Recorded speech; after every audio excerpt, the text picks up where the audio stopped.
ادھر سے حضرت علی آتے ہیں، اس نے وار کیا تو حضرت علی کی زرہ ٹوٹ گئی، ادھر سے حضرت علی رضی اللہ عنہ وار کرتے ہیں کرم اللہ وجہہ تو اس کے 2 ٹکڑے ہو جاتے ہیں۔ پھر حضرت علی فی البدیع اشعار کہتے ہیں، علی تقتحم الفوارس ہاکذا انی وانہم اخر اصحابی اليوم یمنع الفرار حفیظتی مصمم فی راسی لیس منابی عبد الحجارت من صفات رائی وعبدت رب محمد من ثوابی لا تحسبن اللہ خاذل دینہ ونبیہ یا معاشر الاحزابی۔ یہ فی البدیع اشعار انہوں نے کہے۔ تو یہ حضرت علی رضی اللہ عنہ کے بے شمار فضائل ہیں، بے شمار ان کے شجاعت کے۔ تو حضرت علی رضی اللہ عنہ جی کرم اللہ وجہہ جن کے فضائل یہ ہیں کہ ہمارے رسول نے یوں فرمایا کہ تو میرے لیے ایسا ہے جیسے موسیٰ کے لیے ہارون ہے، اور آپ نے فرمایا اترضی ان یکون منزلک مقام منزلی فی الجنہ، اے علی کیا تو اس چیز پہ راضی ہے کہ تیرا گھر جنت میں میرے گھر کے سامنے ہو؟ فبکا علی وقال رضیت یا رسول اللہ، اور حضرت علی رو پڑے اور انہوں نے کہا میں اس چیز پہ راضی ہوں۔ جی ایک مرتبہ آپ نے فرمایا، حضرت علی رضی اللہ عنہ سوئے ہوئے تھے، اما فاطمہ موجود تھی، تو آپ نے فرمایا انا وہذہ وہذان وہذا الراقد، میں اور یہ میری بیٹی فاطمہ اور یہ دونوں حسن اور حسین اور یہ سویا ہوا علی ایک جگہ پہ ساتھ ہوں گے جنت میں، ہم پانچوں ایک جگہ پہ ساتھ ہوں گے۔ تو آج سیدنا علی کرم اللہ وجہہ رضی اللہ عنہ کی یوم شہادت 21 رمضان ہے، اور آپ صلی اللہ علیہ وسلم نے آپ کو بشارت دی۔ ایک مرتبہ حضرت علی رضی اللہ عنہ کہنے لگے مجھے لگتا ہے یا رسول اللہ میرے اوپر موت آ جائے گی، بیمار تھے، تو آپ نے فرمایا نہیں، جس دن تیرے سر سے خون بہے گا اور یہ تیری داڑھی رنگین ہوگی اس دن تیری موت آئے گی۔ تو حضرت علی رضی اللہ عنہ جب فجر کی نماز میں جا رہے تھے اور پیچھے سے عبد الرحمن بن ملجم نے وار کیا تھا، تو انہوں نے یہی جملہ فرمایا فزت ورب کعبہ، رب کعبہ کی قسم میں آج کامیاب۔ تو وہ جملہ یاد آ گیا آپ صلی اللہ علیہ وسلم کا کہ جب تیری داڑھی رنگین ہوگی خون سے تو تیری شہادت ہوگی۔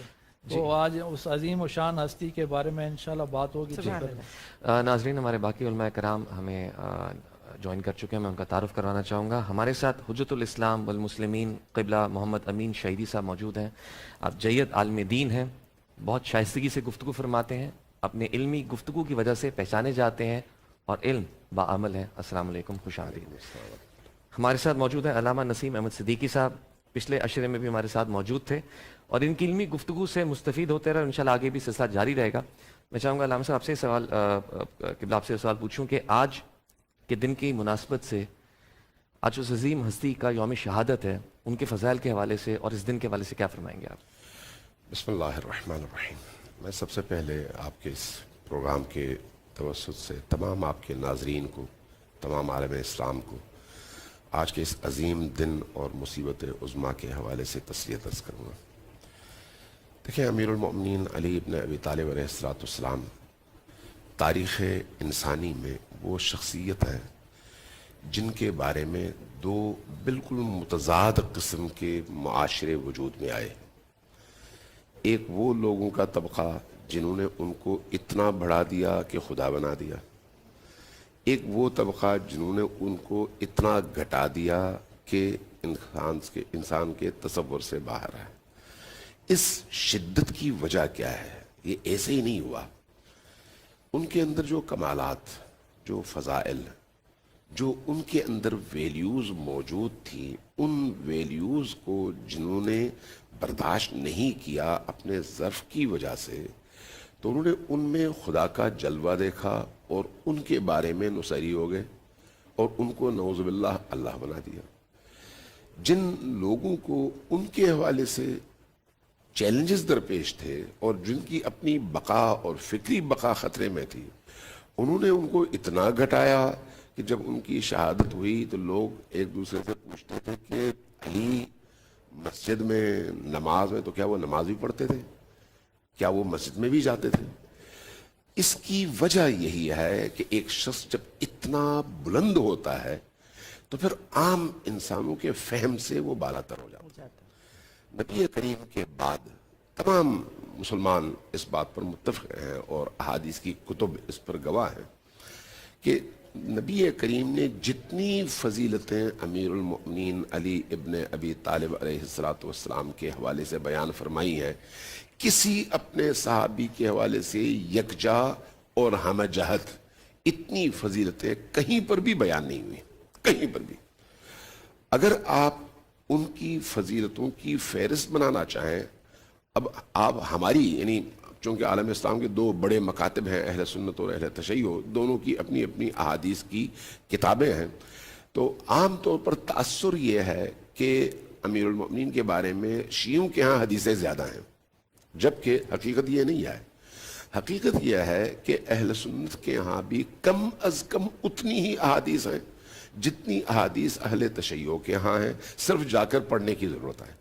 اس سے پتہ چلتا ہے کہ عالم اسلام میں اور نبی علیہ السلام کے شاگردوں میں امیر المؤمنین کا وہ مقام ہے جس پر گواہ عالم اسلام کا بچہ بچہ ہے، ہر فقیہ ہے، ہر راوی ہے۔ لہٰذا اگر آپ زندگی کے کسی بھی پہلو میں دیکھ لیں، امیر المؤمنین علی ابن ابی طالب آپ کو اپنے معراج پر نظر آتے ہیں۔ آپ نے معیارات ہمیشہ افراد کو دیکھ کر طے نہیں کرنے ہوتے، بلکہ افراد کو معیارات کے مطابق تولنا ہوتا ہے، یہ اصول ہے۔ لیکن نبی کریم صلی اللہ علیہ وآلہ وسلم نے اس ہستی کو ایک ایسا معیار بنا دیا کہ ہاتھ اٹھایا اور دعا فرمایا، اللہم ادر الحق کما دار علی، خدایا تو حق کا چہرہ اور حق کا منہ ادھر موڑ دے جدھر علی ہے۔ یعنی حق کو معیار بننا چاہیے تھا علی کے لیے، لیکن علی کو معیار بنایا حق کی شناخت کے لیے۔ یہ کوئی چھوٹی بات نہیں ہے، جو اہل فکر ہیں وہ اس بات کو سمجھ سکتے ہیں کہ میں اگر اپنے آپ کو درست ثابت کرنا چاہوں تو سچائی کے پیمانے میں مجھے تولنا پڑے گا کہ میں اس پر پورا اترتا ہوں یا نہیں۔ لیکن اگر سچ کو تولنا ہو اور اس کے لیے علی کو پیمانہ بنا دیا جائے، عدل کو تولنا ہو اور اس کے لیے علی کو پیمانہ بنا دیا جائے، حق کو تولنا ہو اور اس کے لیے علی کو پیمانہ بنا دیا جائے، تو اس سے اندازہ ہوتا ہے کہ علی کس مقام کی حامل ہستی ہے۔ لہٰذا ہم عملی طور پر دنیا میں یہ دیکھتے ہیں کہ جب آج کے دن امیر المؤمنین کی شہادت ہوئی تو جن لوگوں نے، وہی خوارج تھے جو نہروان کی جنگ سے کچھ لوگ بچ گئے، اور ان میں سے ایک فرد عبد الرحمن ابن ملجم تھا جس نے آ کر یہ نجس ترین کام انجام دیا۔ لیکن اگر آپ خود اس کی زندگی کو دیکھیں تو اس نے علی کو شہید کیا ہے خدا کی خاطر۔ اب آپ اس سے اندازہ لگا لیں کہ علی کا بغض، علی کی نفرت انسان کو کہاں پہنچا دیتی ہے کہ خدا سمجھ کر شیطان کی پرستی شروع کر دیتا ہے اور خدا کا حکم سمجھ کر خدا سے لڑنا شروع کر دیتا ہے۔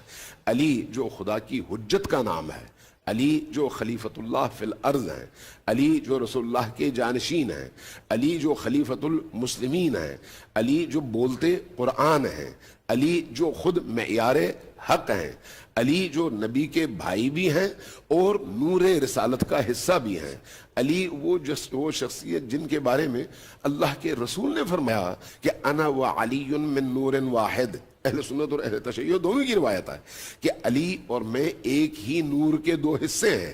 اب آپ اس سے اندازہ لگائیں کہ اس مقام پر فائز علی کو قتل کرنے والے اتنے گمراہ تھے، اتنے گمگشتے راہ تھے اور اللہ سے دور تھے کہ اللہ کی عبودیت اور بندگی سمجھ کر اللہ کی حجت کو قتل کر رہے تھے۔